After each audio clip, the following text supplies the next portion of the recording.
বিসমিল্লাহির রহমানির রহিম। আশা করি প্রিয় শিক্ষার্থীরা সকলেই ভালো আছেন। আজকের ইন কোর্স ও ফাইনাল সাজেশনে আমরা প্রথম বর্ষে লিনিয়ার অ্যালজেব্রা অ্যানালিটিক জিওমেট্রির প্রথম পার্ট যেটা যে লিনিয়ার অ্যালজেব্রা এটার আমরা সাজেশন দেখার চেষ্টা করব। তো আরেকটা কথা বলে নিই, যারা আমাদের পিডিএফ সাজেশন পারচেজ করতে চান 01767351308 নাম্বার হোয়াটসঅ্যাপে নক দেবেন এবং পেইড ক্লাস করতে চাইলেও নক দেবেন।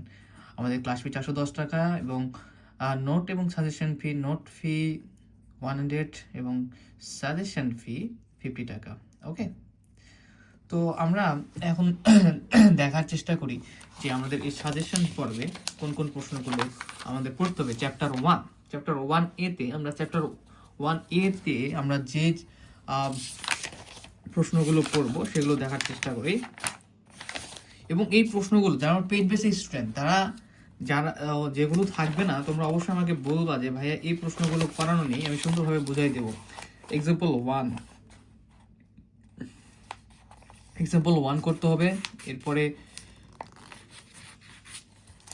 এক্সাম্পল 3 করবা।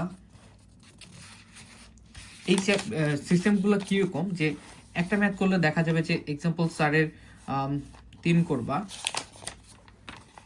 একদম 99% ইম্পর্টেন্ট। এক্সাম্পল 4-এর 3 করবা,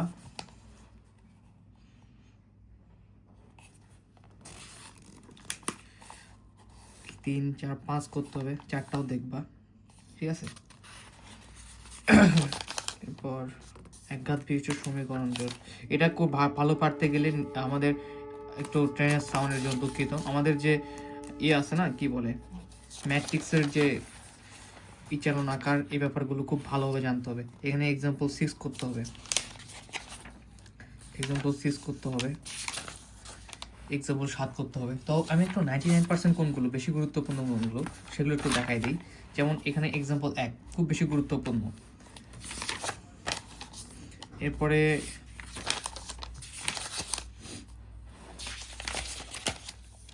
এক্সাম্পল 7 মোস্ট ইম্পর্টেন্ট, এক্সাম্পল 7-এর 1 করতে হবে, এক্সাম্পল 7-এর 1। এক্সাম্পল 9-এর করতে হবে,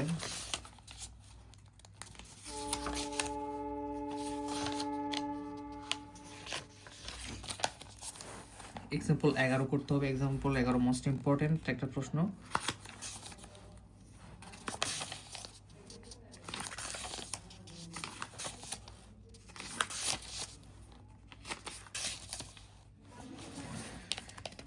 এক্সাম্পল 24টা দেখবেন, যদিও মোস্ট ইম্পর্টেন্ট প্রশ্ন না কিন্তু এটা দেখতে হবে। এক্সাম্পল 24। এক্সাম্পল 27-এর এটা মোস্ট ইম্পর্টেন্ট একটা প্রশ্ন, 99% দিলাম, মোস্ট ইম্পর্টেন্ট প্রশ্ন। এক্সাম্পল 28 মোস্ট ইম্পর্টেন্ট 100% গুরুত্বপূর্ণ একটা প্রশ্ন। এক্সাম্পল 29 99% ইম্পর্টেন্ট প্রশ্ন। এক্সাম্পল 30 মোস্ট ইম্পর্টেন্ট একটা প্রশ্ন। 31 করতে হবে 99%। Example 32 99% important. চ্যাপ্টার 1 থেকে এই প্রশ্নগুলো করলে ইনশাল্লাহ তোমরা যত ধরনের প্রশ্নই আসুক পরীক্ষা ভালো করার ক্ষেত্রে সব থেকে ইম্পর্টেন্ট ব্যাপার কি বলুন তো? ইম্পর্টেন্ট ব্যাপারটা হচ্ছে যে প্রথমত যে নিয়মগুলো ভালোভাবে জানা। যদি তোমরা নিয়মগুলো ভালোভাবে জানতে পারো তাহলে যে কোনো ধরনের প্রশ্নই আসুক না কেন তোমরা অবশ্যই সমাধান করতে পারবা।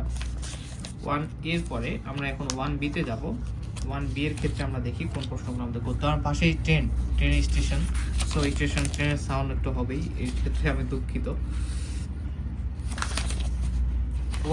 1B-তে আমরা দেখি 1B-তে যে প্রশ্নগুলো আমাদের প্রয়োজন করা, যে এক্সাম্পল 2 প্রচুর প্র্যাকটিস করতে হবে, ঠিক আছে? প্র্যাকটিস ছাড়া ভালো করতে পারবো না।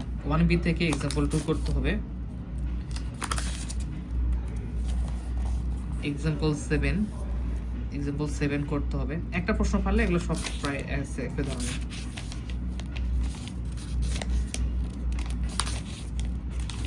তো এই ছিল চ্যাপ্টার 1-এর সাজেশন এবং ব্রিফ যদি পড়তে চাও তোমরা, তাহলে ব্রিফের প্রশ্নগুলো যেহেতু প্রয়োজন নেই, যেহেতু প্রশ্নের প্যাটার্ন অনেকটা চেঞ্জ হয়ে গেছে, তারপরেও যদি আর কি পড়তে হয়, সেক্ষেত্রে তোমরা যদি দেখা যায় যে 1 মার্কের জন্য একটা 1 নাম্বারে কয় দিয়ে রাখছে, সেক্ষেত্রে তোমরা করতে পারো 1.1, 1.2, 1.3, 1.7, 1.9।